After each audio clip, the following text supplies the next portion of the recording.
Hi welcome back to our channel. അപ്പോൾ പുതിയൊരു വ്ളോഗിലേക്ക് എല്ലാവർക്കും സ്വാഗതം. അപ്പോൾ ഇന്നത്തെ വീഡിയോ എനിക്ക് ഹോസ്പിറ്റലിൽ പോകേണ്ട ഒരു ദിവസമാണ്. അപ്പോൾ ഒരു ബിസി ആയിട്ടുള്ള ദിവസമാണ്. ഒരുപാടൊന്നും പഠിക്കാനൊന്നും പറ്റിയിട്ടില്ല. എങ്കിലും എങ്ങനെയാണ് ഇന്നത്തെ ഒരു ഡേ എന്നുള്ളത് കാണിക്കാമെന്ന് വിചാരിച്ചു. പിന്നെ കഴിഞ്ഞ വീഡിയോയിൽ നമ്മൾ റെക്കറിംഗ് ഡെപ്പോസിറ്റിനെ പറ്റിയൊക്കെ സംസാരിച്ചിട്ടുണ്ടായിരുന്നു. അപ്പോൾ അതിനെപ്പറ്റി കുറച്ച് ആളുകൾ എൻ്റെ അടുത്ത് ഡൗട്ട്സ് ഒക്കെ ചോദിച്ചിരുന്നു. അപ്പോൾ അതുകൂടെ ഇന്നത്തെ വീഡിയോയിലൊന്ന് ക്ലിയർ ചെയ്യാമെന്ന് വിചാരിച്ചു. അപ്പോൾ ആ ഒരു സെയിം ടോപ്പിക് തന്നെയാണ് കേട്ടോ ഇന്നത്തെ വീഡിയോയിൽ നമ്മൾ സംസാരിക്കാൻ പോകുന്നത്. അപ്പോൾ നമ്മൾ ഹോസ്പിറ്റലിൽ ബുക്ക് ചെയ്തിട്ടുണ്ടായിരുന്നു. ഞങ്ങൾക്ക് ടൈം കിട്ടിയിരിക്കുന്നത് 12:30 ആയിരുന്നു. അപ്പോൾ ഞാൻ എണീറ്റപ്പോൾ ഒരു 7 മണിയൊക്കെ ആയിരുന്നു കേട്ടോ. അപ്പോൾ ബ്രേക്ക്ഫാസ്റ്റ് ഒക്കെ കഴിച്ചിട്ട് ഇരുന്ന് പഠിക്കാമെന്നായിരുന്നു ഞാൻ വിചാരിച്ചത്. കാരണം എന്തായാലും ഒരു 11 മണിയൊക്കെ ആകുമ്പോഴാണ് ഞങ്ങൾ പോകാൻ ഉദ്ദേശിച്ചത്. പക്ഷേ ബ്രേക്ക്ഫാസ്റ്റ് കഴിച്ച് ഒരു 5 മിനിറ്റിനുള്ളിൽ തന്നെ വൊമിറ്റ് ചെയ്തു. അപ്പോൾ പിന്നെ ആ ഒരു ക്ഷീണത്തിലായിപ്പോയി. പിന്നെ 2-3 വട്ടം വൊമിറ്റ് ചെയ്തു. അതിനുശേഷം പിന്നെ ഒരു മെഡിസിനൊക്കെ കഴിച്ചിട്ട് കിടക്കുമായിരുന്നു. അപ്പോൾ അതുകൊണ്ട് രാവിലെ പഠിത്തമൊന്നും പറ്റിയില്ല. അപ്പോൾ പഠിക്കാനല്ല, ഞാനൊന്ന് റിവൈസ് ചെയ്യാം എന്ന് വിചാരിച്ച് കുറച്ച് ടോപ്പിക്സൊക്കെ എഴുതിയിട്ടിട്ടുണ്ടായിരുന്നു. അപ്പോൾ അതൊന്നും നടന്നില്ല. പിന്നെ ഞാൻ ആ ഒരു ബുക്ക് എടുത്തിട്ടുണ്ടായിരുന്നു. അപ്പോൾ പോകുന്ന വഴിക്ക് അങ്ങനെ വണ്ടിയിലിരുന്ന് ഞാൻ അങ്ങനെ അധികം വായിക്കാറില്ല. എന്നാൽ പോലും രാവിലെ ഒന്നും ചെയ്യാൻ പറ്റാത്തതുകൊണ്ട് ഒരു 2 പേജെങ്കിൽ 2 പേജ് ചുമ്മാ ഒന്ന് റിവൈസ് ചെയ്യാമല്ലോ എന്ന് ഓർത്ത് ബുക്ക് എടുത്തിരുന്നു. അപ്പോൾ അത് ജോഗ്രഫിയാണ് കേട്ടോ. അപ്പോൾ അതുകൊണ്ട് ജോഗ്രഫി കുറച്ച് നേരം ഒരു 15 മിനിറ്റ് അത്രയും സമയം ഞാൻ നോക്കുകയുള്ളൂ കേട്ടോ. ശരിക്കും റിവൈസ് ചെയ്യാനുള്ള ടോപ്പിക്സ് കംപ്ലീറ്റ് അങ്ങോട്ടേക്ക് പോകുമ്പോഴും തിരിച്ചിങ്ങോട്ട് വരുമ്പോഴും കൂടെ വണ്ടിയിലിരുന്ന് നോക്കി തീർക്കണം എന്ന് വിചാരിച്ചാണ്. പക്ഷേ അങ്ങ് പോയപ്പോൾ ഞാനൊരു 10-15 മിനിറ്റ് നോക്കി. തിരിച്ചു വന്നപ്പോഴത്തേക്ക് നമ്മൾ ആ ഒരു ക്ഷീണത്തിലൊക്കെ ആയതുകൊണ്ട് ഒന്നും നോക്കാൻ പറ്റിയിട്ടുണ്ടായിരുന്നില്ല. എന്തായാലും ഒരു ആശ്വാസത്തിന് വേണ്ടി ബുക്ക് കൂടെ എടുത്തിട്ടുണ്ടായിരുന്നു. അപ്പോൾ അങ്ങനെ നേരെ ഞങ്ങൾ ഹോസ്പിറ്റലിലേക്ക് പോവാണ്. കഴിഞ്ഞ വീഡിയോയിൽ നമ്മൾ ഫിനാൻസ് മാനേജ് ചെയ്യാൻ വേണ്ടിയിട്ട് ഒരു ആപ്പ് പരിചയപ്പെടുത്തിയിട്ടുണ്ടായിരുന്നു, ക്യാഷ് ബുക്ക് എന്ന് പറഞ്ഞിട്ട്. അപ്പോൾ അത് എങ്ങനെയാണ് അതിലോരോ കാര്യങ്ങൾ എൻ്റർ ചെയ്യുന്നത്, അതൊക്കെ പലർക്കും ഡൗട്ടുണ്ട്. അപ്പോൾ അതിൻ്റെ ഒരു ഡെമോ വീഡിയോ പോലെ ഞാൻ ഇന്നത്തെ ഈ ഒരു വ്ളോഗിൽ ഉൾപ്പെടുത്താം കേട്ടോ.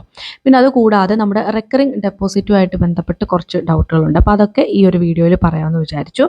അപ്പോൾ ആദ്യം റെക്കറിംഗ് ഡെപ്പോസിറ്റിൻ്റെ കുറേ ഡീറ്റെയിൽസൊക്കെ നമ്മൾ കഴിഞ്ഞ ആ ഒരു വീഡിയോയിൽ പറഞ്ഞിട്ടുണ്ടായിരുന്നു. അപ്പോൾ അതിനെപ്പറ്റി കൂടുതൽ കാര്യങ്ങൾ അറിയാൻ വേണ്ടിയിട്ട് ആ ഒരു വീഡിയോ കാണുക. അപ്പോൾ ഇന്നത്തെ ഈ ഒരു വീഡിയോയിൽ പറയാനുള്ളത്, റെക്കറിംഗ് ഡെപ്പോസിറ്റ് നമുക്ക് ആ ഒരു നമ്മൾ പറഞ്ഞിരിക്കുന്ന ടൈം, ഇപ്പോൾ 6 മന്ത് അല്ലെങ്കിൽ 1 ഇയർ കഴിയുമ്പോൾ എങ്ങനെയാണ് നമുക്ക് ആ പൈസ കിട്ടുന്നത്? നമ്മൾ ബാങ്കിൽ നേരിട്ട് പോയി എടുക്കണോ, അതോ ഓട്ടോമാറ്റിക്കലി നമ്മുടെ അക്കൗണ്ടിലേക്ക് വരുമോ എന്നുള്ളതൊക്കെ ഡൗട്ട് ചോദിച്ചിരുന്നു. അപ്പോൾ അത് നമ്മൾ ബാങ്കിൽ നേരിട്ട് പോയി എടുക്കുകയൊന്നും വേണ്ട, നമ്മുടെ അക്കൗണ്ടിലേക്ക് ഓട്ടോമാറ്റിക്കലി അത് വന്നോളും.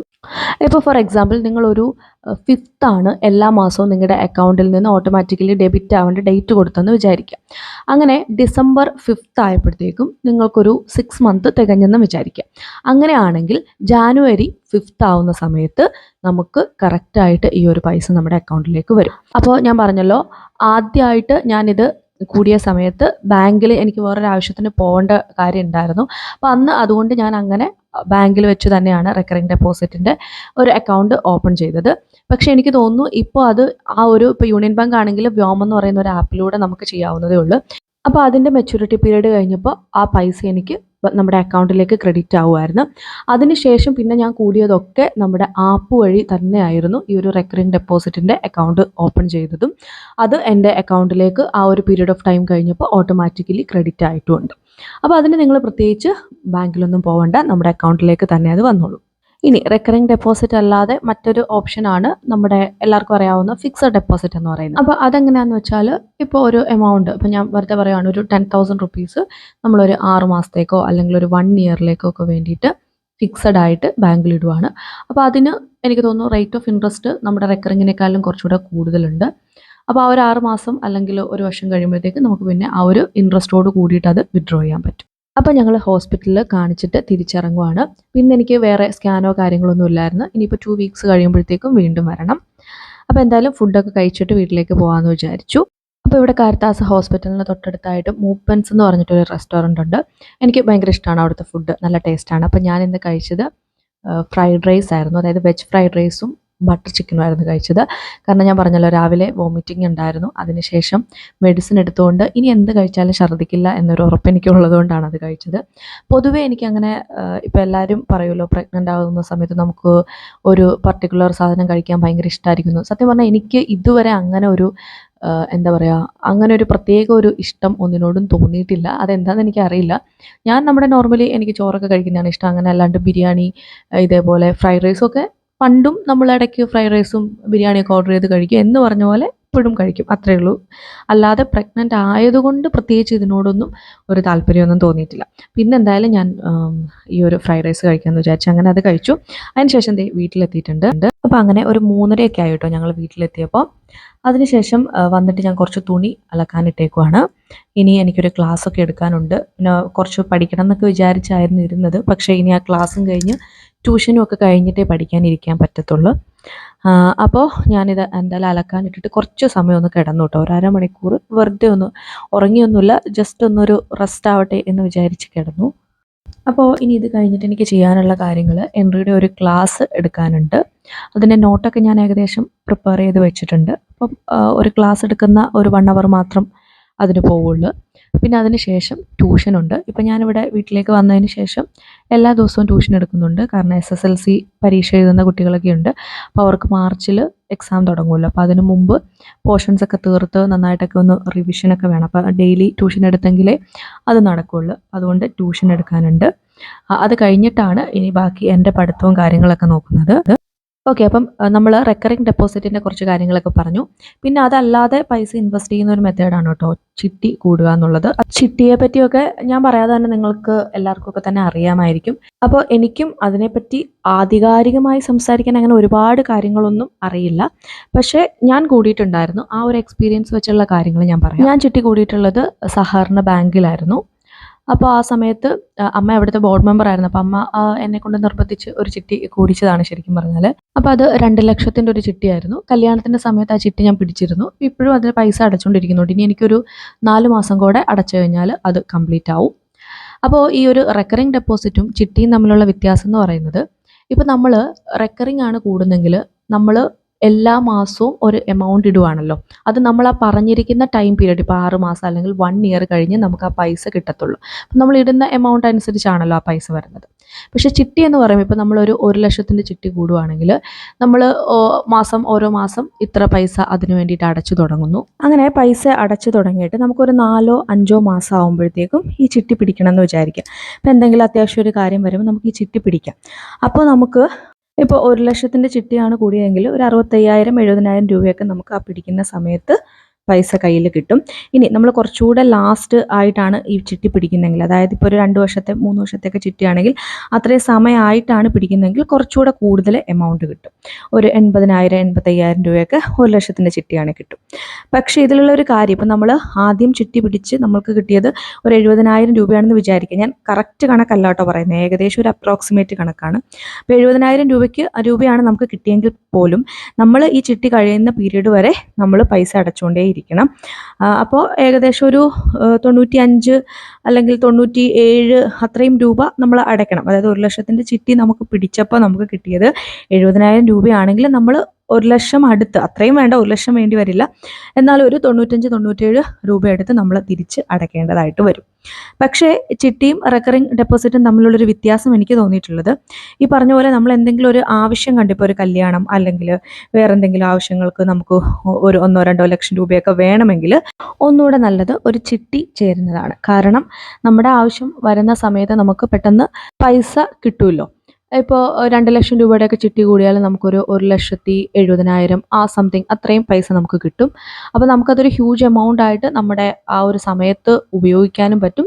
പിന്നെ അതിന് ശേഷം നമ്മൾ അടയ്ക്കണം ആ തുക തന്നെ. ഇപ്പം ചിട്ടി പിടിച്ച ചിട്ടിയാണെങ്കിൽ നമ്മൾ അടയ്ക്കുന്ന എമൗണ്ടിൽ ഇപ്പോൾ ആദ്യം ഒരു 6,000-ത്തിലാണ് നമ്മൾ തുടങ്ങിയെങ്കിൽ ലാസ്റ്റ് നമ്മൾ ചിട്ടി പിടിച്ചിട്ട് പിന്നെ ആ ഒരു ലാസ്റ്റ് മാസത്തേക്കൊക്കെ വരുമ്പോഴത്തേക്കും ഒരു 6,000 സംതിങ് ഒക്കെ ആവും ആ ഒരു അടയ്ക്കേണ്ട പൈസ എന്ന് പറയുന്നത്.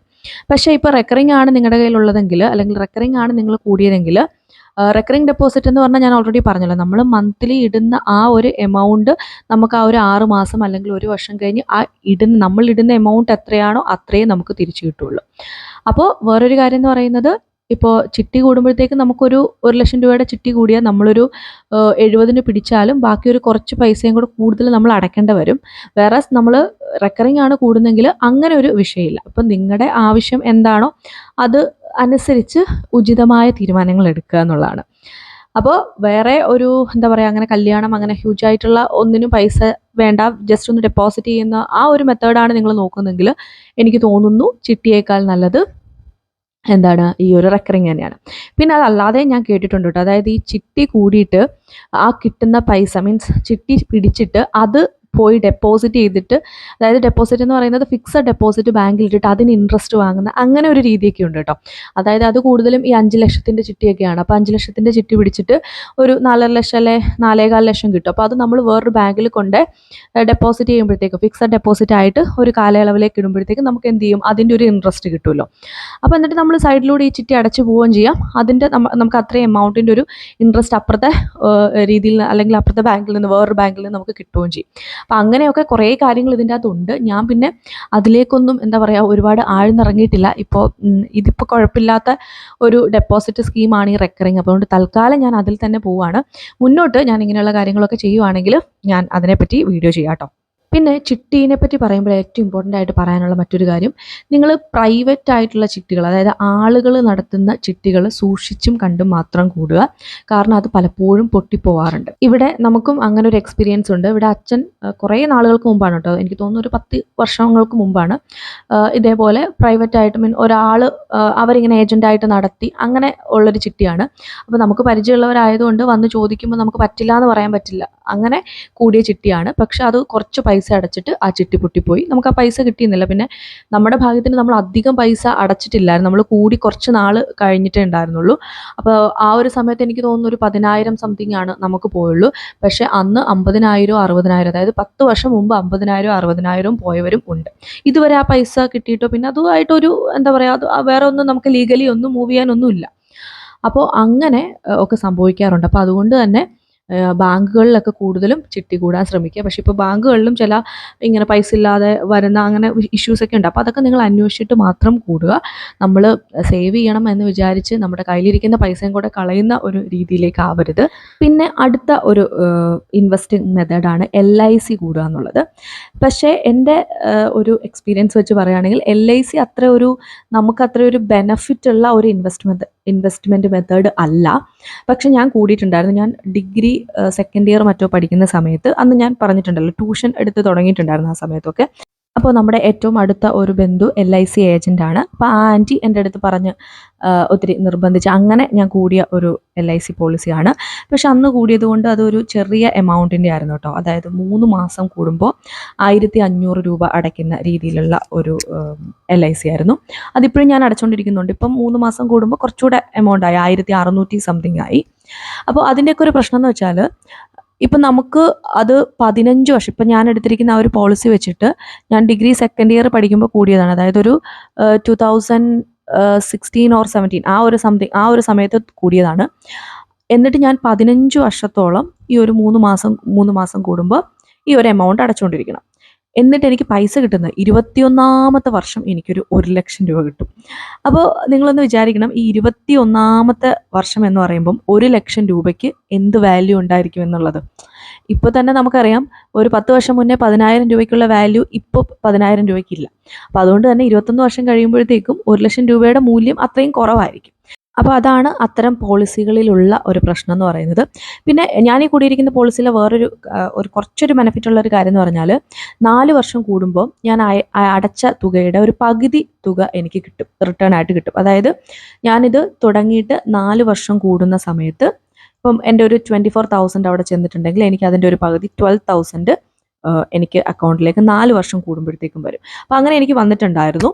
ഇനിയിപ്പോൾ അടുത്ത ഒരു 4 വർഷം കൂടുന്ന എനിക്ക് തോന്നുന്നു 25 മറ്റാണെന്ന് തോന്നുന്നു. 25 ജാനുവരി ആവുന്ന സമയത്താണ് ഇനി അടുത്ത എനിക്ക് ആ ഒരു ഇൻസ്റ്റാൾമെൻറ്റ് തിരിച്ചു കിട്ടുന്നത്. അപ്പോൾ അങ്ങനെ ഒരു എന്താ പറയുക, ഒരു മണി പാക്ക് ഉള്ളതാണ്. ഇടയ്ക്കിടയ്ക്ക് 4 വർഷം കൂടുമ്പോൾ മണി പാക്ക് ഉള്ളൊരു പോളിസി ഞാൻ എടുത്തതുകൊണ്ട് പിന്നെയും വലിയ കുഴപ്പമില്ല എന്ന് വിചാരിക്കാം. പിന്നെ എനിക്ക് തോന്നുന്നു LICയിൽ കുറേ നല്ല പോളിസികളൊക്കെ കാണും കേട്ടോ. അപ്പം ഞാൻ കൂടിയിരിക്കുന്നത് വെച്ച് പറഞ്ഞാണ്. പൊതുവേ LIC ഏജൻറ്റുമാരോടൊക്കെ ചോദിച്ചു കഴിഞ്ഞാൽ നിങ്ങൾക്കറിയാം, അതല്ലാതെ നല്ല പോളിസികൾ ഉണ്ടോ എന്നുള്ളതൊക്കെ നിങ്ങൾക്കറിയാം, ഇങ്ങനത്തെ മണി പാക്കുകളൊക്കെ വരുന്നത്. പിന്നെ എനിക്ക് തോന്നുന്നു എല്ലാവരും ഇത് കൂടുന്നത് ഇപ്പോൾ ഓരോ വീട്ടിൽ പേരൻസ് ഒക്കെ ഇത് കൂടുന്നത് അവർക്ക് എന്തെങ്കിലും പറ്റിയാൽ കുട്ടികൾക്കൊക്കെ എന്തോ നമ്മൾ ആ കൂടിയിരിക്കുന്ന അതിൻ്റെ അത്രയും തുക കിട്ടും. അങ്ങനെ എന്തൊക്കെയോ സ്കീം ഇതിൻ്റെ അകത്തുണ്ടല്ലോ. അപ്പോൾ അതുകൊണ്ടൊക്കെയാണെന്ന് തോന്നുന്നു എല്ലാവരും LIC കൂടുന്നത്. അപ്പോൾ അത് വലിയ നല്ല ഒരു ഇൻവെസ്റ്റ്മെൻറ്റ് മെത്തേഡാണെന്ന് ഞാൻ എൻ്റെ ഒരു എക്സ്പീരിയൻസ് വെച്ച് പറയില്ല. ഒരു പക്ഷേ എനിക്ക് അതിനെപ്പറ്റി ഒരുപാട് കാര്യങ്ങൾ അറിയാൻ പാടില്ലാഞ്ഞിട്ടായിരിക്കും. അപ്പോൾ നിങ്ങൾക്ക് അതിനെപ്പറ്റി അറിയാൻ താല്പര്യം ഉണ്ടെങ്കിൽ LIC ഏജൻസും ഒക്കെ ആയിട്ട് ബന്ധപ്പെടുക. ഓക്കെ, അപ്പോൾ അതാണ് മറ്റൊരു ഇൻവെസ്റ്റ്മെൻറ്റ് മെത്തേഡ് എന്ന് പറയുന്നത്. അപ്പോൾ ഇങ്ങനെ ഇതൊക്കെ വർത്താനമൊക്കെ പറയുന്നതിൻ്റെ ഇടയ്ക്ക് ഞാൻ ഈ ഒരു എന്താ പറയുക, നമ്മൾ ചെയ്യുന്ന കാര്യങ്ങളൊക്കെ പറയാൻ മറന്നു പോയിട്ടുണ്ട്. അപ്പോൾ അതുകൊണ്ട് ഞാനത് സമയമൊക്കെ വെച്ച് കാണിച്ചിട്ടുണ്ട്. ക്ലാസ് കഴിഞ്ഞ് എനിക്ക് ട്യൂഷൻ ഉണ്ടായിരുന്നു, 6:30 to 8 ആയിരുന്നു ട്യൂഷൻ. അപ്പോൾ അത് കഴിഞ്ഞിട്ട് ഞാൻ ഫുഡൊക്കെ കഴിച്ചിട്ട് എന്താ പറയുക, കുറച്ച് നേരമൊക്കെ ക്ഷീണമൊക്കെ ആയിരുന്നു, അങ്ങനെ കിടന്നു. അതിന് ശേഷമാണ് കേട്ടോ ഞാൻ പഠിക്കാനിരിക്കുന്നത്. ശരിക്കും പറഞ്ഞാൽ ഒരു 10 മണിയായി ഞാൻ പഠിക്കാനിരിക്കുമ്പം. പിന്നെ ഒരു 10 തൊട്ട് 12 വരെ രാത്രിയിലിരുന്ന് പഠിച്ചിട്ടാണ് ഞാൻ കിടക്കുന്നത്.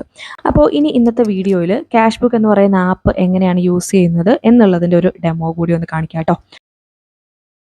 അപ്പോൾ ആദ്യം നമ്മൾ ആപ്പ് പ്ലേ സ്റ്റോറിൽ നിന്ന് ഡൗൺലോഡ് ചെയ്യുക. എന്നിട്ട് അതിൽ നമുക്ക് ആഡ് ന്യൂ ബുക്ക് എന്ന് പറഞ്ഞ ഒരു ഓപ്ഷൻ ഉണ്ട്. അതിൽ നമ്മൾ ഏത് മാസത്തെ ഫിനാൻഷ്യൽ ഡീറ്റെയിൽസ് ഒക്കെയാണോ കൊടുക്കാൻ പോകുന്നത്, ആ ഒരു മന്ത് ഏതാണെന്നുള്ളതൊന്ന് ടൈപ്പ് ചെയ്ത് കൊടുക്കുക. അതിനുശേഷം ഇപ്പോൾ നമ്മുടെ ആ മാസത്തെ സാലറി, ഈ സാലറി എത്രയാണെന്നുള്ളത് ക്യാഷ് ഇൻ എന്നുള്ള ആ ഒരു ഓപ്ഷനിൽ ക്ലിക്ക് ചെയ്തിട്ട് നമ്മൾ ആഡ് ചെയ്ത് കൊടുക്കുക. അപ്പോൾ ഞാനിവിടെ ഒരു എക്സാമ്പിൾ കാണിക്കാൻ വേണ്ടിയിട്ട് ഒരു 10,000 റുപ്പീസ് കൊടുത്തിട്ടുണ്ട്. ഇനി അവിടെ റിമാർക്ക് എന്ന് പറഞ്ഞ ഒരു കോളം നിങ്ങൾക്ക് കാണാം. അവിടെ ഈ ഒരു എമൗണ്ട്, ഇപ്പോൾ ഇത് നമ്മുടെ സാലറി ആയതുകൊണ്ട് ഞാനിവിടെ സാലറി എന്ന് കൊടുക്കുവാണ്. അതല്ല നിങ്ങൾക്ക് ഏത് സോഴ്സിൽ നിന്ന് കിട്ടിയ ഇൻകം ആണ് എന്നുള്ളത് അവിടെ കൊടുക്കാം. അപ്പോൾ കണ്ടോ, നമ്മുടെ നെറ്റ് ബാലൻസ് എന്ന് പറയുന്നത് 10,000 റുപ്പീസാണ്. ഇനി ഇതിൽ നിന്ന് നമ്മളൊരു 300 റുപ്പീസ് എന്തെങ്കിലും റീചാർജ് എന്തെങ്കിലും ചെയ്തെന്ന് വിചാരിക്കാം. അപ്പോൾ അത് നമ്മൾ ക്യാഷ് ഔട്ട് എന്നുള്ള അതിൽ ക്ലിക്ക് ചെയ്തിട്ട് ഈ 300 റുപ്പീസ് ക്യാഷ് ഔട്ട് ആയിട്ട് കൊടുക്കുക. അപ്പോൾ എന്താണ്, ആ 10,000 റുപ്പീസിൽ നിന്ന് 300 കുറച്ചിട്ടുള്ള ബാക്കി 9,700 ആണ് ആ കാണിച്ചിരിക്കുന്നത്. പിന്നെ ഒരു 1,500 ഒരു EMI സംതിങ് എന്തെങ്കിലും ഞാൻ കൊടുക്കുകയാണ്. അപ്പോൾ കണ്ടോ, ബാക്കി എത്രയാണ് ബാലൻസ് വന്നിട്ടുള്ളത് എന്നവിടെ കാണിക്കും. ഇനി നമുക്ക് കിട്ടിയിരിക്കുന്ന പൈസയാണെങ്കിൽ എന്ത് ചെയ്യുക, അത് ക്യാഷ് ഇൻ എന്നുള്ള രീതിയിൽ കൊടുക്കുക. അപ്പോൾ ക്യാഷ് ഇൻ എന്നുള്ള രീതിയിൽ കൊടുക്കുമ്പോഴത്തേക്കും വീണ്ടും നമുക്ക് എത്ര പൈസ ഇപ്പോൾ ബാലൻസ് ഉണ്ട്, ആ പൈസയും കൂടെ നമ്മുടെ ഇതിലേക്ക് ആഡ് ചെയ്ത് കഴിഞ്ഞപ്പോൾ എത്ര പൈസയുണ്ട്, ഇങ്ങനെയുള്ള കാര്യങ്ങളൊക്കെ ഈ ഒരു ആപ്പ് വെച്ചിട്ട് അറിയാൻ പറ്റും. അതായത് നമ്മൾ ജസ്റ്റ് നമ്മുടെ കയ്യിൽ നിന്ന് പോകുന്ന പൈസയും അല്ലെങ്കിൽ കിട്ടുന്ന പൈസയും ഒന്ന് എൻ്റർ ചെയ്ത് കൊടുത്താൽ മതി. ബാക്കി കാൽക്കുലേഷൻസ് ഒക്കെ അവർ തന്നെ ചെയ്ത് അതിൻ്റെ അകത്ത് നമ്മുടെ നെറ്റ് ബാലൻസ് എത്രയുണ്ട് എന്നുള്ളത് കാണിക്കും.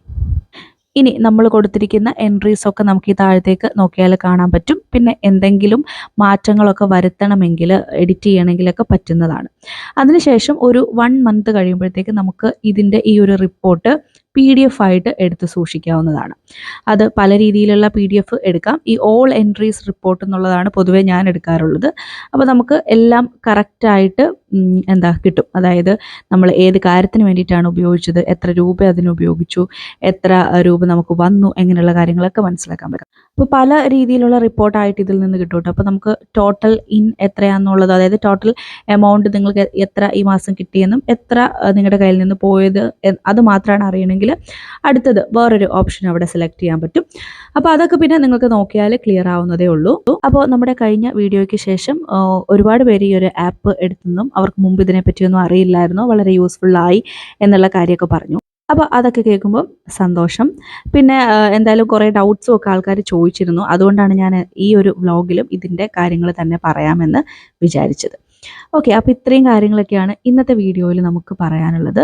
സോ വീഡിയോ നമുക്ക് വൈൻഡപ്പ് ചെയ്യാം. അടുത്തൊരു വ്ലോഗിൽ കാണാം. Thank you for watching.